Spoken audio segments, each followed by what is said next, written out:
साथियों नमस्कार, मैं रविंद्रनाथ शर्मा आपके लिए एक नया वीडियो लेके आया हूँ। ध्यान से सुनिए, बड़ा इंटरेस्टिंग है और सुनने के बाद आनंद भी आएगा और खुश भी होंगे आप। दुखों का भी निवारण होगा, बहुत शानदार है। तो दोस्तों शुरू करें। आज का जो टॉपिक है वो अपना टॉपिक ये है, अध्याय ये है, क्या हम रोज रोज मरते हैं या हम रोज रोज नहीं मर के अमर हैं। बहुत शानदार है, समझने का प्रयास करेंगे, बहुत आसानी से समझ में भी आएगा और अच्छा है।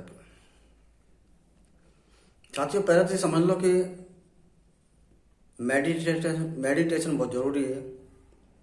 जितना हम ध्यान करते हैं, अंदर की तरफ मेडिटेशन करते हैं, अपने को स्वयं को महसूस करने का प्रयास करेंगे तो हम उतने ही ज़्यादा गहराई में उतरेंगे और स्वयं के बारे में जान पाएंगे। अन्यथा बाहर का देख देख के हम कुछ भी नहीं समझ पाएंगे और जब तक हम अपने को नहीं समझ पाएंगे हमारा जीवन व्यर्थ ही चले जाएगा। तो ये ज़रूरी हो गया है कि हम ध्यान करें, किसी भी समय करें, एकांत का हो, ध्यान अंदर की तरफ जाए, बाहर का कुछ ना महसूस हो। जो महसूस होता है उसको महसूस करें, अपने आप ही वो छूट जाएगा। ज़्यादा दिमाग लगाने की उसमें आवश्यकता नहीं है और न ही उसका निवारण करने की आवश्यकता, न उस विचारों को हटाने की आवश्यकता, स्वतः ही चले जाएंगे सब। तो जिस तरह से समुद्र पे उफान आता है, लहरें उठती हैं, देखते हैं और वो लहरें शांत हो जाती है आकर के, फिर वही क्रम चलता रहता है। ऐसे पानी में बुलबुले से उठते हैं, फिर शांत हो जाते हैं, क्रम चलता रहता है। हम जब मेडिटेशन करते हैं, अपना ध्यान करते हैं, तभी हमको ये ज्ञान हो सकता है कि हम रोज मरते हैं या अमर हैं। तो आओ इसके बड़ी चलते हैं आगे। साथियों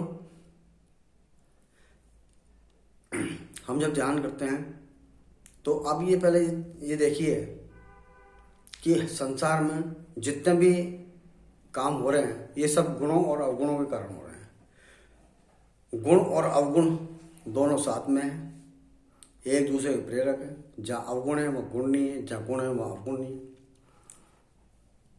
हम किसी कार्य को करते हैं अपने मैंने कोई विद्यार्थी बोले मैंने 98% एग्जाम में पास किया और बहुत जोर शोर से हल्ला कर रहा हो, उत्सव मना रहा हो, उत्साह कर रहा हो। किसी ऐसे व्यक्ति को बोलते, बच्चे को बोलते जो उसने 99% आया और वो बोले कोई बात नहीं। ऐसे में जब उसको मालूम पड़ा कि इस बच्चे के तो 99% है तो उसको अहंकार को ठेस लगती है। जब अहंकार टूटता है उसी क्षण हमें दुख प्रकट होता है, दुख महसूस होता है। उस दुख को जो महसूस करते हैं हम उसमें मरते हैं और अगर हम महसूस ना करें तो हम वहीं अपनी जगह अमर हैं। मरता अहंकार है। अहंकार पे जब चोट लगती है अहंकार मरता है। लोभ पे चोट पड़ती है, जब किसी लोभ में फंसते हैं और लोभी के हाथों ये लोभ की क्रिया में जब फंसते हैं और हमें हासिल कुछ नहीं होता है, हाथ कुछ नहीं लगता है, तब हमें दुख होता है। और जो दुख होता है वो भी लोभ का होता है कि लोभ हमें प्राप्त नहीं हुआ। लेकिन टूटा तो लोभ है, अवगुण की क्या लोभ का है, जाता लोभ है। दुख हम महसूस करते हैं तब हमारा मरण होता है, नहीं तो ये क्रिया है। ये सब संसार में इस प्रकार से चलने वाली एक घटनाएं हैं जो घटती हैं, चाहे वो काम के रूप में है, क्रोध के रूप में है। क्रोध भी आता है, चले जाता है। देखते हैं हम बहुत सारा, उनको कई बार बहुत क्रोध आता है और जब गुस्सा करने के बाद में देखते हैं चले गया, वापिस शांत हो जाते हैं ना। लोभ में कुछ चले गया, नुकसान हो गया तो वापिस शांत हो जाते हैं, अपनी नॉर्मल स्थिति में आ जाते हैं। इसी तरह से अहंकार टूट गया तो वापिस नॉर्मल स्थिति में आ जाते हैं। चाहे हमको सुख होगा और चाहे दुख होगा, दोनों ही स्थिति के बाद जब स्थिति में परिवर्तन आ जाता है तब हम अपने आप को नॉर्मल स्थिति में पाते हैं। तो ये जो नॉर्मल स्थिति है ये दर्शाती है कि हमारे पे कोई प्रभाव नहीं पड़ता इसका। वो एक घटना थी, अपनी जगह घट के चले गए, खत्म हो गए। जिस प्रकार से कोई तूफान आया, तूफान अपनी जगह आके चले जाता है। अगर हम अपनी जगह स्थिर हैं और उसको देख के चले शांत रहते हैं तो हम पे कोई प्रभाव नहीं है, और उसको देख के हम विचलित हो जाते हैं तो प्रभावित हैं। तो जो विचलित होने वाली चीज़, ये जो दुख विचलित होने का है, ये हमको मारता है। इसमें हम मरते हैं कि हमारे साथ में ये क्या हुआ। हम सत्य में ये पहुंचते हैं जब हम ये रोज का विश्लेषण करेंगे हर चीज का। नींद आई, सो गए, और फिर वो चले जाग गए, तो जागने की भी एक क्रिया थी, सोने की भी एक क्रिया थी, घटना थी। सोने की भी एक घटना थी, जागने की भी एक घटना थी, सपना की भी एक घटना होती है। जिससे किसी से मिलते हैं तो वो भी एक घटना होती है। किसी रिश्तेदार के जाते हैं, हम वहाँ पे बातचीत करते हैं, वापस जब लौट के अपने परिवार में अपने घर पे वापस आ जाते हैं, सब अच्छी भूल जाते हैं, वो भी एक घटना थी। लेकिन अस्तित्व ये है कि हम अपने जगह बिल्कुल नॉर्मल हैं। वो एक घटना के साथ में जब हम जुड़ जाते हैं तब हमको या तो उसका सुख होगा और या फिर हमको दुख होगा। हम अहंकार के साथ में जुड़ते हैं और अहंकार जब टूटता है तो हमें दुख होता है। वो हमारा जुड़ना, या किसी वासना के साथ में जुड़ जाते हैं और फिर बाद में उसका दुख होता है या सुख होता है उसका होना, या किसी क्रोधवश में कुछ भी उसके साथ में हो जाना, ये भी दुख होता है या सुख होता है। इसके होने से, दुख होने से हम मरते हैं और जब सुख होने से हम जन्मते हैं। लेकिन सत्यता ये है कि न तो हम सुखी होते हैं न हम दुखी होते हैं। दुखी होने वाला भी कुछ और एक घटना है और सुखी होने की भी एक घटना है। हम अपने आप को देखें तो ये अपनी जगह चले जाते हैं।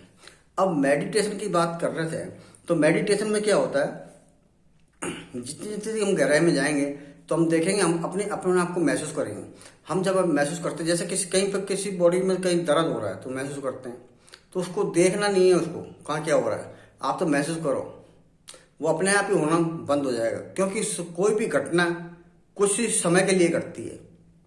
जब उसके साथ में हम चिपक जाते हैं, एक हो जाते हैं, एकाकार होते हैं, तो फिर अपना रूप लेती है। क्योंकि हम ऊर्जा है, शुद्ध ऊर्जा है, उसके साथ में लगने से वो ऊर्जा का विस्तार होता है। जिस ऊर्जा में बढ़ते हैं, दर्द हो रहा तो दर्द बढ़ता है, अच्छा हो रहा तो अच्छा होता है, बुरा होता है बुरा होता है। जिस रास्ते में, जिसके साथ ऊर्जा के साथ में जुड़ जाते हैं, हम शुद्ध ऊर्जा हैं और अमर है। हम किससे साथ में जुड़े हैं, इसको हमको देखना है। तो जब जैसे जैसे मेडिटेशन होगा तो आपको खुद महसूस होता रहेगा कि क्या क्या हो रहा है। आपको कई चित्र दिखाई देंगे, महसूस हो रहा है, दिखाई दे रहे हैं, थोड़ा सा देख लो, देखो तो ठीक है, आप महसूस करो।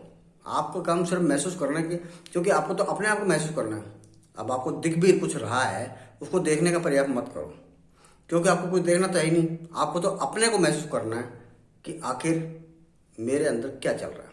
जिस तरह से मान लीजिए एक समुद्र है, समुद्र पे कितने ही जहाज, नौकाएं बह रही हैं, चल रही हैं, लहरें चल रही हैं, वो अपनी जगह शांत है। लेकिन ऊपर होने वाली, क्योंकि वो नीचे से तल से लेकर ऊपर तक पूरा समुद्र है, ऐसे शरीर में बाहर की से लेकर अंदर तक पूरा शरीर है। शरीर में कोई भी क्रिया हो रही है तो उसका अनुभव होगा। तो ऐसे ही आपको अनुभव करना है। ये अनुभव जब होता होता इस गहराई पे चले जाएंगे कि जो भी घटना घट रही है वो स्वतः ही शांत हो जाएगी। और ये जो शांति की स्थिति है, ये आपको बल प्रदान करती है। फिर आप किसी भी काम को करते हैं सफल होते हैं, और जितनी भी नेगेटिव एनर्जी है यहाँ से निकल जाती है। क्यों निकल जाती है? क्योंकि आप पूरी तरह से शुद्ध ऊर्जा के रूप में हैं। अब किसी ने बताया कि शुद्ध ज्ञान के रूप में, कोई बोलता है शुद्ध प्रकाश के रूप में, लेकिन आप इतना सुन लो, समझ लो कि आप उस शुद्ध स्थिति में हैं जहाँ पे आपके पास में कुछ अशुद्ध रह नहीं सकता, नकारात्मक ऊर्जा नहीं रह सकती है, और आप प्रबल हो जाएंगे और सफल हो जाएंगे और शक्तिमान हो जाएंगे। आपको कहीं किसी के सहारे की जरूरत नहीं है। आपका अपना ज्ञान अंदर का शुरू हो जाएगा। आप अपने स्वयं के साथ में जुड़ जाएंगे। आपका स्वयं का ज्ञान उत्पन्न हो जाएगा और उस ज्ञान के अनुसार जो काम करेंगे तो पूरा जीवन सफल हो जाएगा। किसी के सामने भटकने की जरूरत नहीं है, किसी का सहारे की जरूरत नहीं है, किसी का आश्रय लेने की जरूरत नहीं है, किसी की गुलामी करने की जरूरत नहीं है, किसी की बात सुनने की आवश्यकता नहीं है, मानने की आवश्यकता नहीं है, किसी को बाहर देखने की जरूरत नहीं है। अपना काम करना है और सुखी जीवन जीना, ये है बहुत बढ़िया तरीका। इसके लिए मेडिटेशन बहुत ज़रूरी है। और ये आप समझ चुके होंगे कि हम अमर ही थे, अमर हैं, अमर ही रहेंगे। हमारा अस्तित्व तो शुरू में भी था, आज भी है, कल भी रहेगा, बने रहेंगे जब हम शुद्ध रूप में। क्योंकि जब ये मरता भी है तो शरीर मरता है। ये जितने भी घटनाएं हैं अलग होती हैं और फिर वापस से रीजन्म हो जाता है। तो जिसके साथ में हम जुड़े हुए हैं उसके साथ में जब जुड़े रहते हैं तब हमको मरने का एहसास होता है। जब जुड़े नहीं रहते तब हमको मरने का कोई एहसास नहीं होता। कोई भी क्रोध के साथ में हम नहीं है, क्रोध आया निकल गया, कह दिया जिसको, पर प्रभाव नहीं पड़ा, प्रभावहीन रहे तो आप अमर ही हैं। और अगर आप उसके साथ जुड़ गए, दुख हुआ, कष्ट हुआ तो मर गए। इतना सा फर्क है जीने और मरने का। साथियों, अवश्य करके देखें। मेडिसिन में जितना ध्यान करेंगे, जितना ही आपका ज्ञान विस्तार होगा, आपकी उन्नति होगी। और उस उन्नति को कोई नहीं रोक सकता। किसी को पास जाने की जरूरत नहीं कि हमको इतना बड़ा प्रमोशन चाहिए, इतनी बड़ी सैलरी चाहिए, इतना बड़ा पैसा आना चाहिए, ये होना चाहिए। कुछ भी आपको करना नहीं, सब स्वतः ही आपके सब काम स्वतः होने लगेंगे और आप बहुत अपने आप को वरिष्ठ समझेंगे। कहीं भी से भी आपको कमजोर महसूस नहीं करेंगे, क्योंकि सब कुछ आपके अंदर ही है। आपको खुद महसूस होगा कि ये संसार आपका ही एक अभिन्न अंग है, आपका ही एक रूप है और आपके ही इस शरीर में पूरा संसार समाया हुआ है। ये बहुत गहराई पे जाने के बाद आपको ये ज्ञान हो जाएगा। धन्यवाद।